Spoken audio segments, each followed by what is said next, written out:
Kelsey Smith's disappearance began with something as ordinary as a shopping trip for a gift, but she never returned. It raises an important question.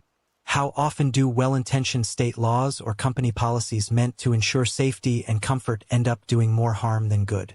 In this case, a mobile phone provider refused to share the location of the missing teenager, citing privacy regulations. In practice, their refusal hindered the investigation, causing delays. Sadly, by the time action was taken, it was too late to help her. Situations like this show that quick access to such information can sometimes mean the difference between life and death. Kelsey Smith's murder, which happened only a month after her 18th birthday, shocked not just the United States, but also drew worldwide attention as news outlets across the globe covered the story. Kelsey was taken in broad daylight from a busy area, and her body, showing clear signs of violence, was later found on the outskirts of the city. The search for her lasted nearly a week, largely because authorities couldn't trace her location through her cell phone signal. This situation sparked intense debate and ultimately led to reforms, including the introduction of a law that now bears her name. To understand the full picture, let's go back to the beginning of Kelsey Smith's story. How was she abducted right outside a shopping center equipped with numerous surveillance cameras? Could her death have been prevented? And who was the man behind this crime? A person many believe to be a devoted husband and caring father. Who was Edwin Hall? To begin understanding this tragic case, we must look at the man responsible, Edwin Roy Hall. Known to friends as Jack, he was born on April 17, 1981 in the small town of Lee Summit, situated near the Missouri-Kansas border. He was the second child in a family plagued by poverty and hardship. Edwin's early years were anything but easy. His parents drank heavily, abused drugs, neglected their children, and treated them cruelly. Later in life, Hall claimed that when he was only 5 years old, he was sexually abused by his uncle, his father's brother. However, this allegation has never been definitively confirmed or disproven. Many suspected that this claim was fabricated by Hall's defense attorney to portray him as a victim of circumstance during trial and possibly reduce his sentence. Regardless, by the age of 6, Edwin had been placed in an orphanage after his father went to prison and his mother lost custody of her children. Over the years, Edwin moved through several foster homes, but he was repeatedly sent back to the orphanage. His violent temper and cruel behavior made it difficult for families to keep him. From a young age, he displayed sadistic tendencies, particularly toward animals, taking pleasure in tormenting them. He also refused to acknowledge any authority, making his behavior increasingly unmanageable. Edwin frequently disobeyed his foster parents, stole, and ran away from home. His final foster family returned him to state care at age 15 after he attacked his stepsister with a knife. Though the incident could have ended in tragedy, he was shown leniency and not prosecuted. Just a year later, however, he again drew police attention when he struck a much younger orphanage resident on the head with a baseball bat. As an adult, Hall's record appeared clean, and outwardly he seemed to have changed. By age 20, he appeared more stable and responsible. He married a woman named Alita, and about a year and a half later, they had a son together. Edwin earned a living with his old 1970s Chevrolet truck, hauling goods from place to place. To his neighbors, he came across as polite, reserved, and approachable. A devoted husband and father who gave the impression of being an ordinary family man. Yet, Edwin Hall was living a double life, a reality that only came to light once he stood trial for horrific crimes. His victim was Kelsey Smith, born on May 3, 1989 in Overland Park, the second largest city in Kansas. Kelsey and Smith was the third of 5 children in the warm, tightly bonded family of Gregory and Missy Smith. She grew up alongside her older siblings, Steve and Lindsay, and her younger brother and sister, Zach and Katie. Kelsey was deeply connected to each of them. Her father, Gregory Greg Smith, was a U.S. Navy veteran and former police officer who had dedicated more than 20 years to law enforcement before settling into a well-earned retirement. Kelsey's mother, Missy Smith, devoted her career to healthcare, spending many years working at a local hospital. Despite her demanding job, she skillfully balanced her profession with raising her 5 children and maintaining a warm, welcoming home. From an early age, Kelsey stood out as lively, sociable, and full of theatrical energy. She loved singing and dancing. She attended music school where she learned to play multiple instruments, and she eagerly joined school theater productions and choir performances. Beyond the arts, Kelsey was also passionate about sports. She enjoyed gymnastics, loved soccer, and often went to games with her father and brothers, cheering for the local team. With her quick humor, many talents, and natural charm, she had a wide circle of friends and easily left a positive impression on everyone she met. Kelsey had always loved animals and dreamed of becoming a veterinarian after finishing high school. In her senior year, she worked with the local orchestra, playing the clarinet at community events. The job gave her the chance to save enough money in just 6 months to buy her very first car, a 1987 Buick Regal. Her parents weren't thrilled that the car was older than she was and offered to contribute toward a newer, safer model. But for Kelsey, buying that car on her own was a matter of independence and pride. So, she politely turned down their help. The Smith family put great effort into giving their children the best possible upbringing, placing strong emphasis on both education and personal growth. At the same time, discipline played an important role in their household. Clear rules were established and everyone was expected to follow them. One such rule required each family member to share their plans and let others know if they would be home late. Kelsey, in particular, was always responsible. She was punctual, never missed curfews, and consistently told her parents where she was going and who she would be with. In her final year of high school, Kelsey began dating a young man named John Smith. For her, it felt like love at first sight, deep, mutual, and straight out of a storybook or film. The two welcomed the new year of 2007 together, and from that moment on became almost inseparable. John, who was a year older, came across as a mature and responsible young man, treating Kelsey with genuine care and respect. Both families supported the relationship, seeing nothing to oppose. In May 2007, Kelsey turned 18 and soon after graduated from high school. She was overjoyed to learn that she had been accepted into a respected Kansas college where she planned to pursue her dream of becoming a veterinarian. These days marked some of the happiest and most hopeful moments of her young life. Tragically, those joyful days proved to be her last.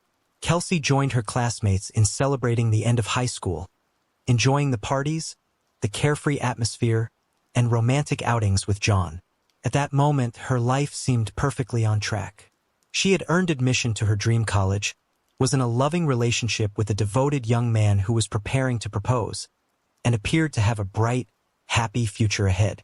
On June 2, 2007, Kelsey and John were about to mark an important milestone, their 6-month anniversary. John had planned a surprise to make the occasion unforgettable. He had a custom engagement ring made, booked a dinner for 2 at a restaurant, and envisioned the evening as the beginning of their shared future together.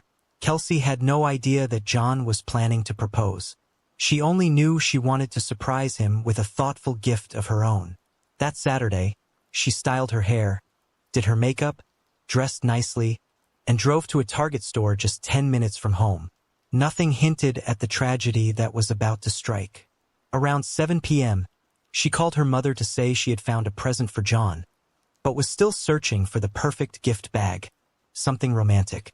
Missy suggested she check the shopping mall across the street from Target. Convinced she'd find the right one there, Kelsey thanked her, promised she'd be home soon, and reminded her that John was coming to pick her up at 8 o'clock. That phone call was the last time Missy ever heard her daughter's voice. Kelsey never made it home. When John arrived at 8 p.m. with a bouquet of flowers, he was stunned and alarmed to find her missing. Her parents were equally distressed. It was completely unlike Kelsey to ignore calls or texts. She had disappeared in broad daylight from a crowded area, and yet no one seemed to have noticed. Greg Smith, together with his 2 eldest children, immediately began searching for her. They discovered her car parked outside Oak Park Mall, sparking a brief hope that Kelsey might still be inside. But after thoroughly checking every floor and store, asking both sales staff and security guards if anyone had seen her, it became painfully clear that she was nowhere to be found. When the family returned to Kelsey's car, they noticed it appeared untouched. There were no signs of struggle or violence. Drawing on his background as a former police officer, Greg chose not to disturb anything, recognizing the car could be a key crime scene and that preserving evidence was critical. That same day, Kelsey's parents reported her missing, but their request for an immediate search initially met resistance. Police explained that because Kelsey was 18, she could not be officially classified as missing until 24 hours had passed. But Greg, unwilling to wait and determined to act, pushed back using his law enforcement connections. He also began checking with hospitals across the city to find out if any young women matching Kelsey's description had been admitted. That same evening, investigators questioned Kelsey's family and fiancé to confirm their alibis and rule them out as suspects, a routine step in such cases. They also reviewed surveillance footage from the Target store. The video showed Kelsey entering, browsing the aisles, making a purchase, and then leaving while speaking on the phone with her mother about where to find a gift bag. Following her mother's suggestion, she headed toward the mall across the street. In reality, Kelsey simply drove out of the Target lot, circled around, and parked at Oak Park Mall, leaving her car close to a side entrance near the wall. Forensic experts carefully examined the vehicle. From the outside, it appeared undisturbed. Inside the gift she had bought for John lay on the passenger seat while her backpack with personal belongings, a tablet, and a wallet holding about $300 in cash remained in the back. Robbery was quickly dismissed as a motive since nearly all of Kelsey's belongings were left untouched in the car. It seemed she had only taken her phone and credit card with her. The vehicle showed no evidence of a struggle, no blood, no damage, and forensic analysis revealed no unfamiliar fingerprints except one on the driver's seatbelt. This print did not match Kelsey, her family members, or her boyfriend. Attention then turned to her cell phone. Investigators knew that tracking its signal could help pinpoint her last location. By the time police tried, the phone had either been switched off or destroyed, but its most recent activity could still have provided critical clues. Unfortunately, Verizon Communications, her carrier, withheld the data for several days, citing regulations. This delay severely hampered efforts to narrow the search area. Interestingly, Verizon never flatly refused to cooperate, but instead repeatedly promised to look into it, effectively stalling the process. In 2007, telecommunications companies were legally allowed to withhold subscriber information from law enforcement, including police and even the FBI, unless a specific court order was presented. Privacy laws at the time offered no exceptions, even in cases where an individual's safety or life might be at immediate risk. Meanwhile, closer scrutiny of the surveillance footage revealed a chilling detail: a mysterious man trailing Kelsey like a shadow. At first, he was easy to overlook, maintaining a careful distance and never directly interacting with her. The man appeared to be a Caucasian in his early to mid-20s with an unremarkable but pleasant appearance. The man had short dark hair, a light beard, and was dressed casually in a plain white t-shirt with black shorts. He walked into the Target store about 30 seconds after Kelsey and trailed her through each section she visited, always keeping a few meters behind. Every camera that captured Kelsey also caught him in frame, and this footage would later be presented in court. Prosecutors described his actions as those of a predator stalking its prey. After Kelsey left the store, he followed, ensuring she was alone, then trailed her to the Oak Park Mall parking lot in his Chevrolet truck. It's also believed he may have overheard her phone conversation with her mother since he was close behind at the time. If so, he could easily have learned of her plan to stop by the mall across the street. Sadly, Kelsey parked in a vulnerable spot beside a side entrance near a storage area where shadows obscured the view, making it nearly impossible for cameras to capture what happened next. While she was still inside her car, the Chevrolet truck pulled up beside her, and a man in a white t-shirt and black shorts stepped out. The stranger approached the driver's side of Kelsey's vehicle and, under what was likely the threat of violence, forced her into his truck. Moments later, the vehicle drove away in an unknown direction.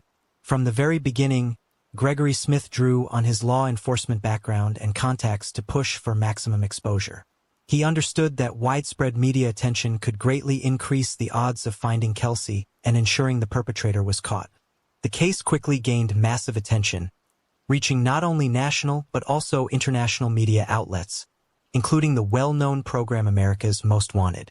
When surveillance footage revealed the shadowy figure trailing Kelsey, news broadcasts highlighted the clearest frame of his face, urging the public to come forward with any information. That same evening, police began receiving numerous calls from people who thought they had seen the man in different cities and even states. Most of these tips turned out to be false, but investigators followed up on each one. Then on June 6th, a woman named Mrs. Migas contacted police, saying she recognized the man as her neighbor, Edwin Hall. At first, she had hesitated to call, uncertain of her suspicion. But once she learned about the Chevrolet truck linked to the case, her doubts vanished. Hall also drove an old model from the 1970s. What followed was the horrific discovery at Longview Lake and the arrest of the prime suspect. On June 6, 2007, the investigation reached a turning point. That day, Verizon Communications finally released the critical data showing the last location of Kelsey's phone signal. It traced back to a cell tower, narrowing the search area to a 1.1-mile radius north of the site. Within just 45 minutes of launching the search, authorities made a devastating discovery. Kelsey's body was found in the brush near Longview Lake, Missouri, about 30 m from where she had been abducted. The medical examiner determined that Kelsey had been savagely assaulted before being strangled with her own belt. Her body was discovered unclothed with only the belt still fastened around her neck. After the attack, her killer had dumped her remains in the bushes, covering them only lightly with dry branches. For 4 days, Kelsey's body lay exposed under the scorching June sun. Kelsey's remains had been badly damaged by insects and wildlife, leaving her nearly unrecognizable. Even so, the examination confirmed beyond doubt that the body was hers. The second pivotal development on June 6th was the arrest of the prime suspect. When police arrived at his home, the man appeared calm and composed. He acknowledged that friends called him Jack and willingly agreed to go to the station to give a statement. During questioning, he identified himself as Edwin Hall. When shown a photograph of Kelsey, he flatly denied ever seeing her before. Even after being confronted with surveillance footage clearly showing him trailing her in the store, he insisted it was pure coincidence. Hall claimed he had simply gone to Target for his own errands and had not even noticed her presence. Edwin appeared confident that investigators would find nothing linking him to the crime. His vehicle had been thoroughly cleaned and he had used contraception during the assault, leaving no DNA behind. Believing himself untouchable, Hall even agreed to cooperate fully, voluntarily providing fingerprints and a DNA sample. But his confidence crumbled when forensic analysis revealed that his thumbprint matched the one lifted from Kelsey's car seat belt buckle. A decisive piece of evidence. A search of Hall's home uncovered even more damning proof. A concealed air pistol bearing traces of Kelsey's DNA on the barrel. With this, authorities officially charged him with abduction, assault, and murder. However, because Kelsey had been kidnapped in Kansas, but her body was found in Missouri, a complex legal question emerged over which state held proper jurisdiction to try the case. This jurisdictional detail carried enormous weight as it influenced the severity of Hall's potential punishment. In Missouri, unlike Kansas, he faced the possibility of the death penalty. As the trial approached, Hall grasped the seriousness of his situation. On his attorney's advice, he chose to confess fully, providing details of how the crime unfolded in hopes of avoiding the harshest sentence. He admitted that he had noticed Kelsey as soon as she entered the store and decided to follow her. Staying close enough, he overheard her phone call and learned she planned to head to the shopping center across the street. Hall waited until he was sure she was alone, then trailed her to the adjacent parking lot. When Kelsey parked in a secluded spot by the side entrance, he saw his chance. Armed with a pistol, he approached, intercepted her as she tried to close the car door, and forced his way inside. As Kelsey settled into the driver's seat, she had already pulled the seat belt across her, but Hall stopped her from fastening it, leaving behind the incriminating thumbprint. He then forced the barrel of his pistol into her mouth, threatening her life and compelling her to move into his truck's driver's seat. With the weapon trained on her, Hall directed her where to drive. He instructed her to head toward a remote area near the state border. Once there, he forced her out of the truck and led her into the brush. It was there that he assaulted her, strangled her with her own belt, and concealed her body beneath scattered branches. Afterwards, he carefully scrubbed the interior of his truck, removing fingerprints, DNA, and any trace of Kelsey's presence before hiding the pistol, still carrying her saliva inside his home, confident it would never be found. When asked about his motive, he couldn't provide a clear explanation, but indifferently commented on her fantastic legs. Additionally, during the investigation, several other women and girls victimized by Hall's actions came forward. It was revealed that he had coerced a 14-year-old neighbor into intimacy with threats, harassed a local waitress, and fled a restaurant without paying. As a result, charges of corruption of a minor, harassment, and theft were added to the existing accusations. Paul's lawyer attempted to appeal to the court's sympathy, highlighting his client's troubled childhood past, victimhood, lack of parental care, and upbringing in foster homes. The defense's efforts were in vain, but the lawyer was the only person to speak on the defendant's behalf and support him. Hall's wife attended every court session, but remained silent in the courtroom, refusing to defend him. On September 16, 2008, a judge in Johnson County sentenced Edwin Roy Hall to 27 life terms without the possibility of parole. Upon hearing the verdict, Hall apologized to the Smith family and then broke down in tears. He is now serving his sentence at the Hutchinson Correctional Facility in Kansas. The case also led to the creation of the Kelsey Smith Act.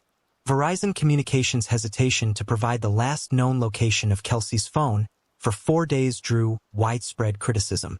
The company cited privacy laws and the need for a court order, which would have taken time to obtain. While this delay ultimately would not have saved Kelsey, access to such data in future cases could prove vital in protecting the lives and safety of others in danger. This prompted Kansas to pass the Kelsey Smith Act in 2009, requiring telecommunications companies to provide subscriber location information when there is a threat of death or serious physical injury. By 2021, 29 additional states, including Missouri, had enacted similar laws, with Oklahoma, Montana, and Illinois also adopting the legislation. Since its introduction, the law has helped save numerous lives. For example, in 2015 in Lenexa, Kansas, police were able to locate a car thief who had a child in a car seat within 30 minutes by tracking the mobile phone left in the back seat by the child's mother. In 2021, a similar method was used in Illinois to rescue a young woman attempting to take her life by jumping off a cliff. She survived, though she sustained serious injuries, and swift phone tracking was key to her rescue. Interestingly, the Smith family never requested that the law bear their daughter's name. The idea came from Kansas Senator Rob Olson. In the aftermath of the tragedy, Kelsey's family also established a foundation to support crime victims and continues to educate young people about safety. If you found this case fascinating, don't forget to like the video and subscribe to the channel.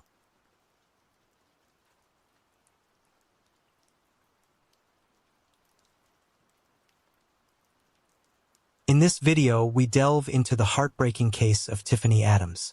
A story filled with unanswered questions until a chilling revelation turned everything upside down. Her disappearance would ultimately expose hidden secrets, deception, and a sorrowful truth that stunned her entire community.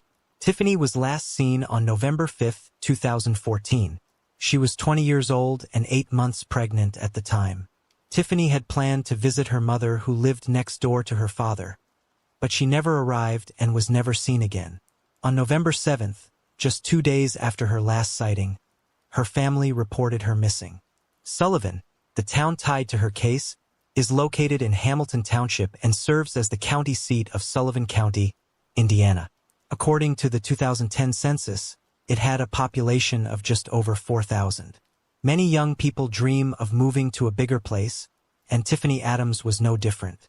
After graduating high school, Tiffany found out she was pregnant with her boyfriend, Donnie Barron's child. She was overjoyed, constantly talking about the baby and looking forward to becoming a mother. Her excitement only grew as her due date approached. But everything changed on November 5, 2014, when Tiffany, then 8 months pregnant, vanished. altering her family's life forever. Tiffany was suddenly gone. Despite efforts from her boyfriend, Donnie, and her father, Bruce Adams, to locate her, there was no sign of her. They tried calling her repeatedly, but she never answered. No one knew where she had gone or what might have happened. The fact that she was so far along in her pregnancy only deepened their concern. It didn't make sense. Pregnant women don't just disappear. So, everyone feared something terrible had happened. When Tiffany Adams disappeared on November 5th, her father, Bruce Adams, didn't immediately contact the police. He believed he had to wait 48 hours before filing a missing person report. This is a common misconception. Many people think they must wait 24 to 48 hours, but in reality, authorities should be contacted right away when someone goes missing. Because of this misunderstanding, Bruce didn't report Tiffany missing until November 7th. He told officers that on November 5th, he had left Tiffany and her boyfriend Donnie at his home and stepped out for about an hour. When he returned, only Donnie was there. Donnie then asked Bruce if he knew where Tiffany had gone.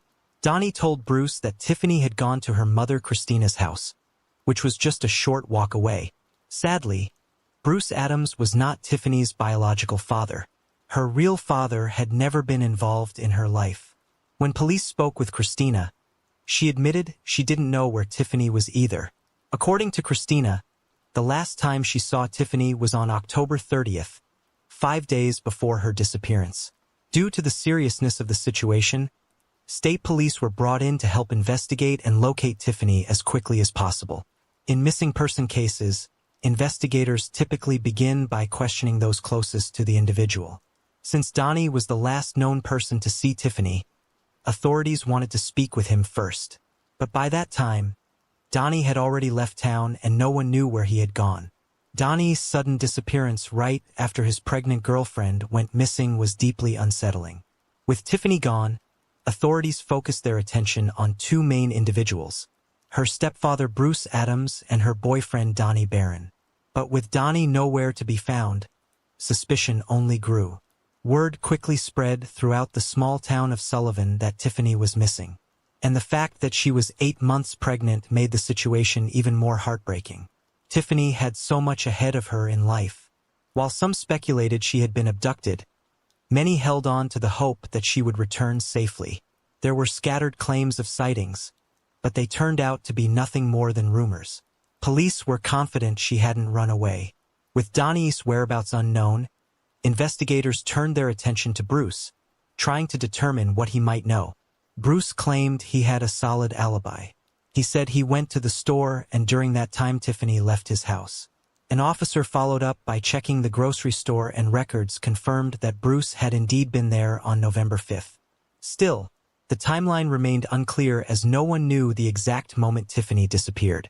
Bruce believed she was missing and insisted he would never harm her, saying he loved her like his own daughter. He saw it as his duty to help search for her and remained hopeful she would return safely. During his conversation with police, Bruce pointed to another potential suspect. He accused Brian or Tiffany's stepfather through her mother, Christina, of being involved in her disappearance. To clarify, Bruce maintained that he was at the store on November 5th and returned to find Tiffany gone. He also revealed another critical piece of information to investigators. On November 5, 2014, around 1:00 p.m., Bruce received 3 phone calls from Tiffany's cell phone to his home. During the first call, he heard a man's voice in the background before the call was abruptly disconnected. The second call came shortly after, but there was only silence before it was cut off as well. On the third call, Bruce again heard a man yelling in the background. He claimed that during one of these calls, he could hear commotion and Tiffany's voice calling out, "Dad! Dad!" Alarmed, Bruce tried calling Tiffany's phone about 10 times, but each attempt went straight to voicemail. He suspected that the man yelling in the background was Brian, or Bruce suspected that Brian or may have harmed Tiffany, believing Brian disliked her. This was a serious lead that investigators needed to explore. To better understand Tiffany's relationship with her stepfather, police spoke with one of her close friends. According to the friend, Tiffany never spoke positively about Brian or her father. She often complained about being called hurtful names and said she couldn't visit her mom because of Brian. Tiffany also told her friend that Brian wouldn't allow her to speak to her mother unless the call was on speakerphone, showing how controlling he was. His behavior made him a strong person of interest in the investigation. Police wanted to know why he was restricting Tiffany's communication with her mom and whether he had a different version of events regarding the day she vanished. On social media, Tiffany had also shared her frustration about her mother getting back together with Brian. Or in one post, she expressed anger and made it clear she didn't think highly of him. What if Brian had seen Tiffany's post and reacted angrily? Could her mother have been hiding something, too? These were just some of the many questions investigators needed to answer to understand how everyone mentioned in this case was connected. It's important to break things down clearly. At the time Tiffany went missing, her mother Christina was married to Brian, or before marrying Brian, Christina had been married to Bruce Adams. Though Bruce wasn't Tiffany's biological father, he had married Christina around the time Tiffany was born and had raised her as his own. The two homes, Bruce's and Brian and Christina's, were so close that you could walk between them and Bruce could see their house from his backyard. Over time, the relationship between Bruce and the couple had become strained. Hopefully, this helps clarify the situation rather than confuse it further. Let us know your thoughts in the comments below. On November 11, 2014, 6 days after Tiffany vanished, police arrived at Christina and Brian Orr's home with a search warrant. The couple wasn't pleased about the search, but officers were looking for anything that might link Tiffany to the house. Signs of a struggle or any other clue that could help uncover what had happened to her. While examining the property, investigators noticed a security camera mounted on a pole facing the entrance of the home. Upon closer inspection, it appeared to be a motion-activated camera, possibly set up like a wildlife or surveillance trap. Detectives were eager to retrieve the footage, hoping it might provide key information about Tiffany's disappearance. But when they checked the device, they found that the memory card was missing, meaning nothing had been recorded. Was this just an unfortunate coincidence? Or had someone removed the card deliberately to hide vital evidence? At that point, police were considering every possible explanation.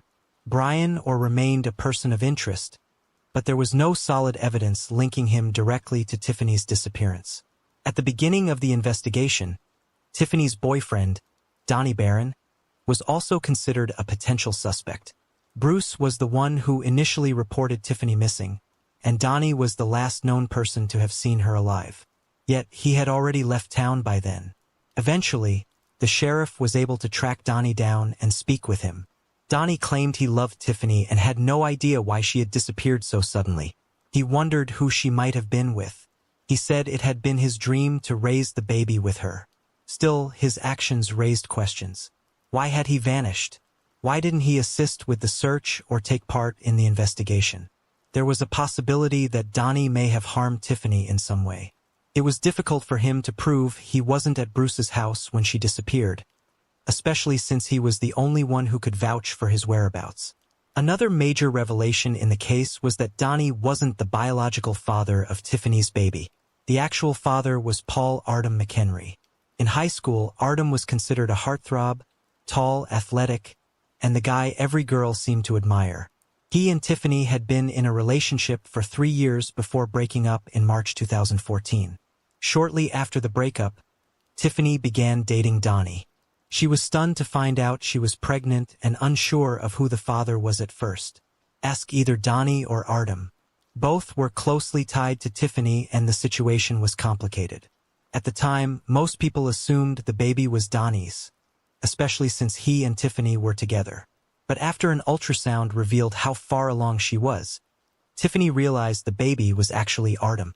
She was overjoyed by the news. Her relationship with Artem had been emotionally complicated, and their breakup hadn't been easy for either of them. Tiffany shared her feelings in a social media post dated October 1, 2014. She wrote, "Looks like my baby boy will grow up with me, being both a mom and a dad. The dad of my child is really not worth anything. He just told me he was giving up his rights and wasn't sure if he could do it." Donnie didn't cause any drama when he found out Tiffany was pregnant and that Artem was the father. Meanwhile, Artem McHenry was also considered a suspect and was questioned by the sheriff. Artem stated he was at work about 30 m away on November 5th. His alibi was later confirmed to be accurate. The search for Tiffany continued for days, then weeks, with no significant leads, until December 30th, 2014, 55 days after she had gone missing. According to the official report, and I quote, "It was reported that Tiffany was missing on November 7th, 2014. Police made efforts to locate her, but were unsuccessful. That changed when two farmers in Sullivan County discovered Tiffany's body in a field where they had been late harvesting corn. Her remains had significantly decomposed and animals had disturbed the site. Tiffany's red fleece jacket had been tightly knotted around her neck with a leaf discovered inside the knot. An important detail indicating that the jacket was tied around her neck while she was already in the cornfield, not somewhere else. Her cell phone was not found with her remains. At first, the farmer who came across her body thought he was looking at a mannequin, but as he got closer, he realized it was a young woman. She was wearing brown boots and had dark hair. Interestingly, her body had not decomposed as much as expected, likely due to the cold temperatures throughout November and December 2014. According to court documents, a pathologist conducted an autopsy on December 31st, 2014 and determined that Tiffany died from ligature strangulation. One of Tiffany's ribs had been broken, possibly during the assault. Tragically, the medical examiner confirmed that her unborn baby had still been alive at the time of her death, but suffocated as a result of the strangulation. Investigators struggled to grasp how something so cruel could have happened. Who would commit such a heartless act? What could drive someone to take not only Tiffany's life, but also the life of a child who had never even taken a breath? Because her body had been exposed to the elements, much of the potential DNA evidence and other critical clues had been washed away, making the investigation far more difficult.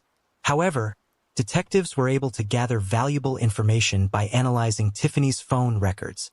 These records provided insight into her calls, messages, and interactions leading up to her disappearance. One important discovery was that Tiffany had been texting Amber or shortly before she went missing. Brian or was both Tiffany's stepfather and the father of Jonas, or Jonas was married to Amber or and the couple had a 4-year-old son that Tiffany occasionally helped care for. Because Amber may have been one of the last people to communicate with Tiffany, speaking with her became a priority for investigators. Amber initially told police that she and Jonas shared a cell phone and would take turns using it. Further investigation revealed that Tiffany and Amber frequently texted each other, which made their shared phone especially important. Authorities requested access to the phone they were using at the time of Tiffany's disappearance. But by the time police interviewed them, the couple had already switched to a new device. Jonas and Amber claimed that on the day Tiffany went missing, they had gone out to rent a video. This alibi was later confirmed when the police verified their visit with the video rental store. When Tiffany went missing, police were able to track her phone's movements, which helped them piece together part of her final hours. Shortly after she left her father's house, her phone was detected in several different locations, moving quickly, indicating she was likely in a vehicle. But Tiffany didn't own a car at that time. At this point in the investigation, the main suspects remained her boyfriend, Donnie Barron, and her stepfather, Brian.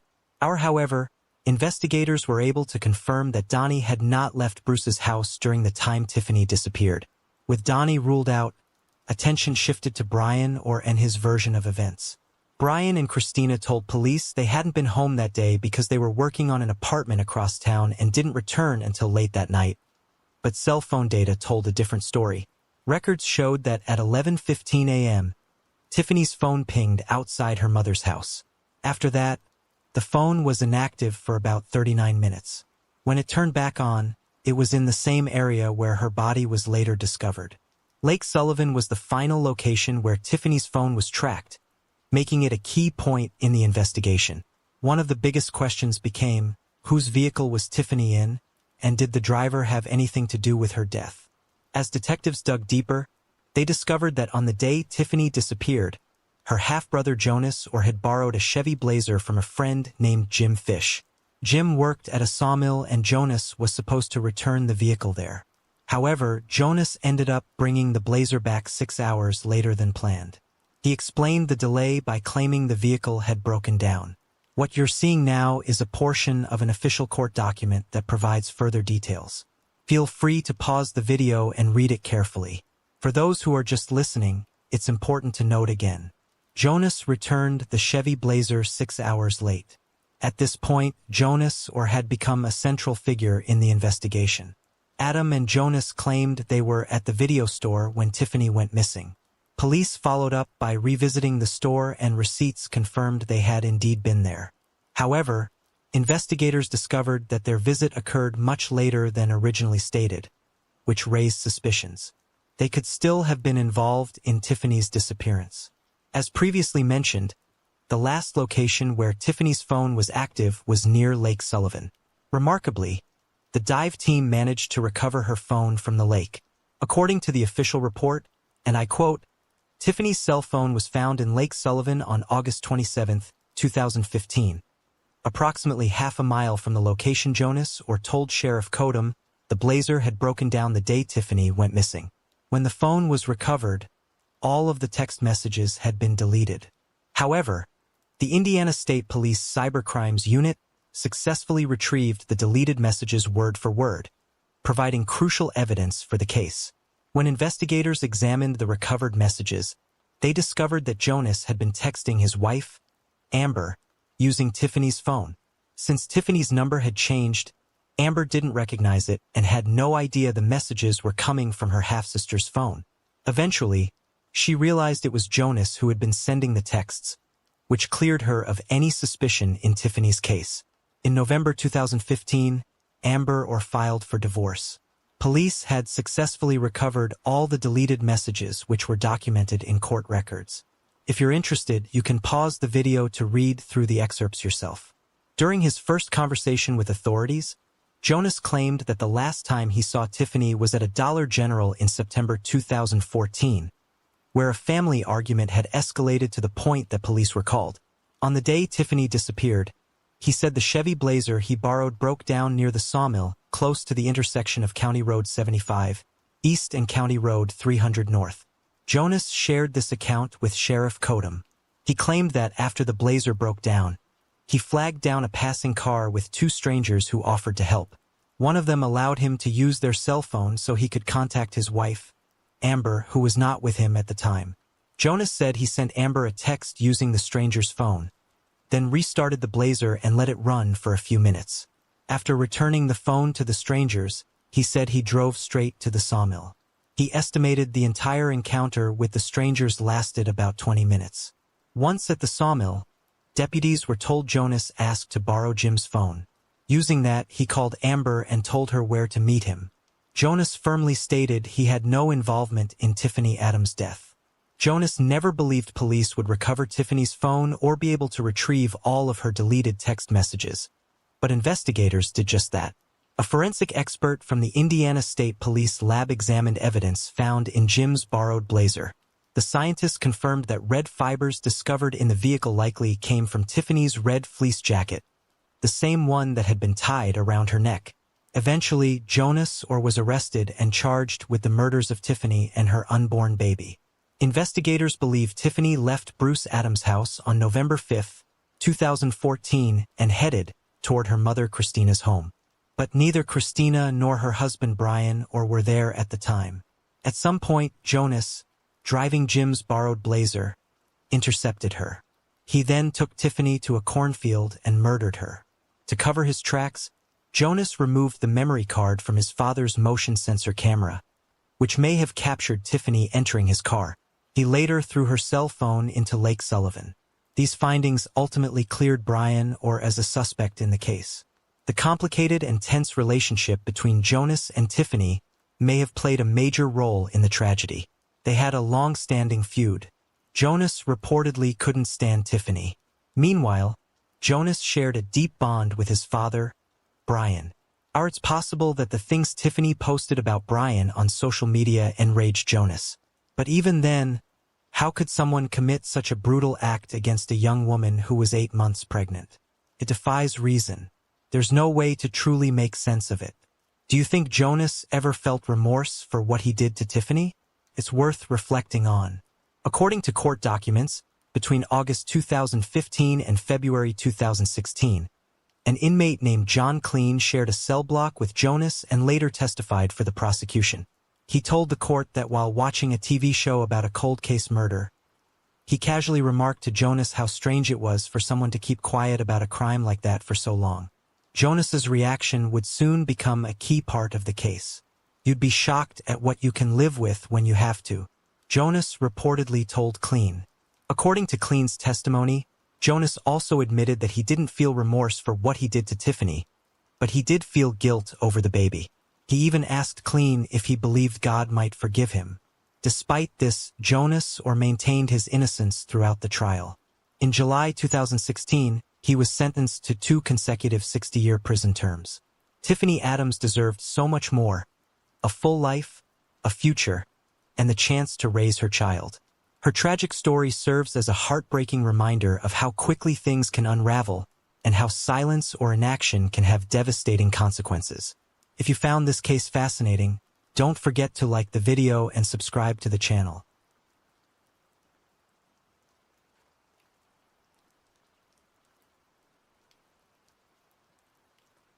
A nurse left work and headed home, but she never made it there. At first, police had no leads to go on, and it seemed like solving this case would be impossible. But soon, they started uncovering a series of strange details, and in the end, the truth turned out to be something no one could have expected. Michelle Beets was born on February 22, 1953 in New Zealand. She had an older brother, 2 younger sisters, and loving parents. Michelle grew up as a cheerful, outgoing kid. She loved horseback riding, swimming, and spending time with her friends. At 13, she was accepted into a prestigious girls' school where she worked hard and excelled in her studies. Michelle had always dreamed of helping people and becoming a doctor, so she took her education seriously from an early age. After finishing school, she earned her medical degree and began working at a hospital in Auckland. But eventually, she decided to move to Australia. She settled in Sydney and started working at a large hospital, continuing her career as a nurse. Around the same time, Michelle met a man named David, and the two began dating. Over the years, she worked her way up to become the head of nursing at the hospital, a role she earned through her dedication and passion for the job. At one point, she was even selected to join the medical team assigned to accompany the Pope during his visit to Australia. On April 27, 2010, 57-year-old Michelle started her day like any other, heading out early for her hospital shift and returning home around 6 o'clock in the evening. On her way, she also stopped by a local shopping center to pick up some groceries. At about 6:20 p.m., a couple walking their dog down Michelle Street heard a woman screaming. Alarmed, they followed the sound, which led them straight to Michelle's house. They saw a man in a hoodie wearing a balaclava and carrying a backpack climbing out from her yard. When they tried to stop him, he took off running and disappeared. As the couple approached the house, they saw a woman lying on the floor of the front door. When they got closer and checked for a pulse, they noticed a deep wound across her neck. She was still conscious and turned her head toward them as if trying to say something, but the injury was too severe for her to make a sound. Before help could arrive, Michelle passed away, and police were called to the scene. The first thing investigators did was confirm the victim's identity. It was indeed Michelle. In addition to the deep cut on her neck, the coroner found multiple stab wounds and clear signs that she had fought desperately to defend herself. At first, detectives suspected it might have been a robbery gone wrong. Judging by the scene, it looked like Michelle was attacked the moment she stepped onto the veranda with her grocery bags. They theorized she might have surprised a burglar who then killed her in a panic. That idea seemed to make sense. After all, the back door showed clear signs of forced entry. But as soon as investigators looked closer, that theory began to fall apart. There were no traces of the intruder inside, and nothing in the house was missing. Then they found something even more telling. Someone had cut the power lines outside, completely shutting off electricity to the house, including the alarm system. The security company was immediately alerted and tried calling both Michelle's home phone and her cell, but she didn't pick up. They then reached out to David, who said he was only a few minutes away from the house and would go check it out. When David arrived, the street was already filled with police cars and an ambulance. And when he learned that Michelle had been murdered, he fainted on the spot. Given how brutal the attack was, detectives quickly concluded it was most likely personal. David naturally was the first person of interest, especially since he'd said he was nearby at the time. But soon they confirmed his alibi. He'd been in another place during the attack and there wasn't a single trace of blood on him. So, police cleared him and kept searching for new leads. Unfortunately, there wasn't much to go on. The crime scene offered almost nothing, just a few faint smudged footprints leading from the house toward a nearby street. Since that matched the direction in which witnesses said the suspect had fled, officers began pulling footage from hundreds of surveillance cameras along the route and beyond. Meanwhile, news of Michelle's murder spread quickly across the city, and it sent shock waves through her neighborhood. It was an upscale, peaceful area where crime was virtually unheard of, and even petty thefts were rare. Since the killer had left behind almost no trace, detectives started to wonder if this wasn't his first crime, or if he might have had experience in law enforcement or even military. They also suspected he'd been watching Michelle for a while, learning her daily routine. He'd cut the wires leading into the house, which also disabled the motion-activated lights on the veranda. That seemed deliberate. By the time Michelle got home, it was already getting dark, and without that light, the killer could easily hide near the door and wait for her to arrive. While officers combed through surveillance footage looking for the suspect, detectives began interviewing Michelle's friends and colleagues. Staff at the hospital where she worked said there had been issues in the past with certain patients who'd harassed nurses. But investigators found no link between those incidents and Michelle's murder. They also learned that Michelle had once fired an employee for stealing prescription drugs from the hospital storage room, but that lead too went nowhere. However, as detectives kept talking to her coworkers, one name kept coming up again and again. A man named Walter, whose behavior, everyone said, had always been strange. Walter was originally from the United States. He'd come to Australia on a work visa and got a job as a nurse at the same hospital where Michelle worked. She was actually his supervisor, the one who signed off on his employment papers. But just a few months before the murder, Michelle decided not to renew his contract after multiple complaints had been filed against him. Several nurses had reported his inappropriate behavior, and overall, staff were afraid of him. He had a reputation for being short-tempered and unpredictable. In fact, Michelle even asked a colleague to stay in the room with her when she broke the news to Walter that he was being let go because she was genuinely worried about how he might react. But that wasn't the end of it. After he was fired, Michelle told coworkers she'd seen Walter near her house several times, which understandably terrified her. Detectives quickly realized that Walter might have been stalking her in the days leading up to the murder. They also learned that he had previously served in the U.S. Marine Corps and had extensive combat training. Still, when investigators questioned him, Walter denied having anything to do with Michelle's death. He claimed there had never been any bad blood between them. He said he didn't hold a grudge about losing his job and barely even knew her since. According to him, they hardly ever interacted at work. Other hospital employees, however, told a very different story. They said Walter and Michelle saw each other almost every day and that there was definite tension between them. Walter also insisted that he had no reason to hate her, since the only reason he'd wanted to keep the job in the first place was for his visa. But even after being fired, he managed to keep it and continued living in Australia legally. As for the night of the murder, Walter said he'd met his wife at the train station around 7 p.m. and that they'd went home together. He swore he'd never been anywhere near Michelle's house that evening. Police searched his house, but came up empty. Even so, Walter was still their prime suspect. They just didn't have the evidence to nail him yet. And then, just days after Michelle's murder, something eerie happened. Walter ended up in the very same hospital he'd been fired from. He'd suffered some kind of seizure, and the staff, Michelle's own colleagues, had to treat the man. Everyone already suspected might have killed her. Meanwhile, detectives kept going through hundreds of hours of surveillance footage, and eventually they caught a break.